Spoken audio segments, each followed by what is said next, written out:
ಈಗ 2 ತಿಂಗಳ ಹಿಂದೆ ನೀನು ಸೂರಪ್ಪನ ಜಮೀನ ಜಪ್ತಿ ಮಾಡ್ಕೊಂಡಿದ್ದೆ ಅಲ್ವಾ? ಹೌದು, ಅವನು ನನ್ನಿಂದ ಸಾಲ ತಗೊಂಡಿದ್ದ. ಈಗ ನೀವು ಆ ಜಮೀನ ಮತ್ತೆ ಸೂರಪ್ಪನ ಹೆಸರಿಗೆ ಮಾಡ್ಕೊಡ್ಬೇಕು. ಅವನ್ ಸಾಲನ ಮನ್ನಾ ಮಾಡಬೇಕು. ನಿಮ್ಗೆ ಯಾವುದೇ ರೀತಿ ನಷ್ಟ ಆಗದೆ ಇರೋ ಹಾಗೆ ಅಣ್ಣ ನೋಡ್ಕೋತಾನೆ. ಆದ್ರೆ ಆ ಜಮೀನ್ ಬಗ್ಗೆ ನಾನೇನು ಮಾಡೋಕ್ಕಾಗಲ್ಲ. ಯಾಕೆ? ಆ ಜಮೀನನ್ನ ಮಾರ್ಬಿಟ್ಟೆ.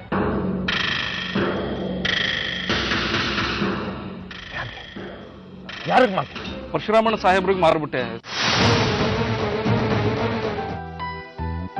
ರಮಣ, ಇಸ್ತ್ರಿ ಕೊಟ್ಟಿದ್ ಬಟ್ಟೆ ತಂದ್ಯಾ?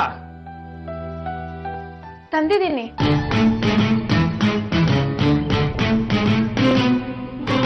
ನೀನ್ಯಾಕೆ ನನ್ನ ಬಟ್ಟೆ ಮುಟ್ತೆ? ರಾಮಣ್ಣ ಇಲ್ಲಿ.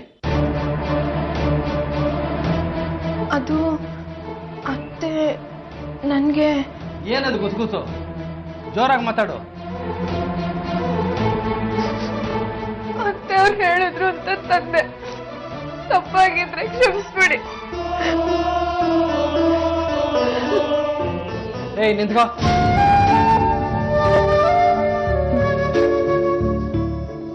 ಹೇಳೋಕ್ ಏನಾಯ್ತೀಗ? ನಾನೇನಂದೆ?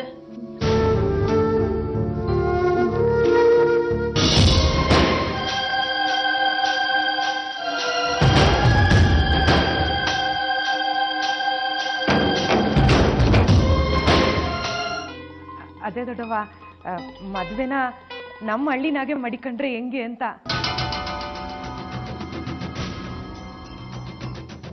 ಸಿದ್ದಿ, ಅದಕ್ಕಿಂತ ಇಲ್ಲಿರೋರು ಕೆಲಸ ಎಲ್ಲ ಬಿಟ್ಟು ಹಳ್ಳಿ ಗಂಟ ಬರಕಾಯ್ತದ?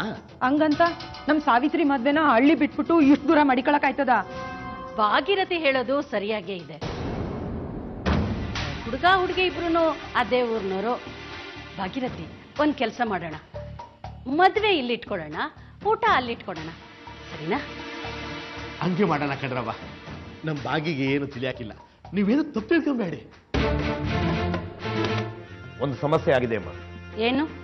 ಸೂರಪ್ಪನ ಜಮೀನ ಭೀಮಣ್ಣ ಮಾರ್ಬಿಟ್ಟಿದ್ದಾನೆ. ಮಾರ್ಬಿಟ್ಟಿದ್ದಾನ? ಯಾರಿಗಂತೆ? ಪರಶುರಾಮ್ ಸಾಹೇಬ್ರಿಗೆ.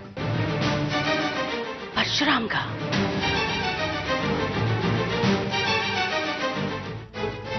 ಭೀಮಣ್ಣ ಜಪ್ತಿ ಮಾಡಿ ತಗೊಂಡಿರೋ ಸೂರಪ್ಪನ ಜಮೀನ್ನ ನಮ್ ಪರಶು ಕೊಂಡ್ಕೊಂಡಿದ್ದಾನಂತೆ. ನಿನಗೆ ಗೊತ್ತಾ? ಪರ್ಶು ಕೊಂಡ್ಕೊಂಡ? ಅದು ಹೇಗೆ ಸಾಧ್ಯ? ಅದ್ ಹೇಗೆ ಗೊತ್ತಿಲ್ಲ. ಭೀಮಣ್ಣ ಅದನ್ನ ನಾಣಿ ಹತ್ರ ಹೇಳಿದ್ದಾನೆ. ನೀನ್ ಇದ್ರಲ್ಲಿ ಆಸಕ್ತಿ ತೋರಿಸ್ಬೇಕು ನರಸಿಂಹ. ಯಾಕೆಂದ್ರೆ ಎಲ್ಲಿವರೆಗೂ ಸೂರಪ್ಪನ ಜಮೀನ್ ವಾಪಸ್ ಸಿಕ್ಕಲ್ವೋ ಅಲ್ಲಿವರೆಗೂ ನಿನ್ನ ಸಾವಿತ್ರಿ ಮದ್ವೆ ನಿಶ್ಚಯ ಮಾಡಕ್ಕಾಗಲ್ಲ. ಸಾವಿತ್ರಿನ ನಾನು ಮದುವೆ ಆಗಲ್ಲ ಅತ್ತೆ. ನರಸಿಂಹ, ಯಾಕೆ ಸುಮ್ಮನೆ ತಲೆ ಕೆಡಿಸ್ಕೋತೀಯ? ಸಾವಿತ್ರಿ ಒಂದು ಸಲ ನಿನ್ನ ಹೆಂಡತಿಯಾಗಿ ಈ ಮನೆಗೆ ಬಂದ್ಲು ಅಂದ್ರೆ ಪ್ರಪಂಚದಲ್ಲಿರೋ ಎಲ್ಲಾ ಸುಖ ನಿನ್ನ ಮುಂದೆ ಇರುತ್ತೆ ಕಣವ. ಮತ್ತಿನ್ನು ಆ ಹುಡುಗನ ಕತೆ? ಈಗ ನಾನು ನಿನ್ನ ವಿಷಯ ಮಾತ್ರ ಯೋಚನೆ ಮಾಡ್ತಾ ಇದ್ದೀನಿ. ನೀನು ಅಷ್ಟೇ, ಸಾವಿತ್ರಿ ಬಗ್ಗೆ ಮಾತ್ರ ಯೋಚನೆ ಮಾಡು. ನಿಮ್ಮಕ್ಕ ಅತ್ತೆ ಮುನ್ನ ಒಳಗೆ ಹಾಕೊಂಡು ಮದುವೆ ಮಾಡ್ಕೋತಾ ಇದ್ದಾಳೆ ನೋಡು. ಏನ್ ಜೋರ ಮದುವೆ ಮಾಡಿಸ್ಕೊತಾಳೆ ಅಂತ. ನೀನು ಮದುವೆ ಹುಡುಗಿತ್ತಮ್ಮ, ಆಮೇಲೆ ಗಲಾಟೆ ನಾನೇ ಮರ್ತು ಬಿಡ್ತೀಯ ಏನೋ. ಅಕ್ಕನ್ ಮದ್ವೆ ಇಷ್ಟ ಬೇಗ ಆಗಲ್ಲ ಬಿಡೋಣ. ಯಾಕೆ? ಅಕ್ಕ ಮದ್ವೆ ಆಗ್ಬೇಕಂದ್ರೆ ಭೀಮಣ್ಣ ಜಪ್ತಿ ಮಾಡ್ಕೊಂಡ್ರ ಜಮೀನು ವಾಪಸ್ ಕೊಡ್ಸಿ ಅಂತ ಅತ್ತ ಅವ್ರನ್ನ ಕೇಳಿದಾಳೆ.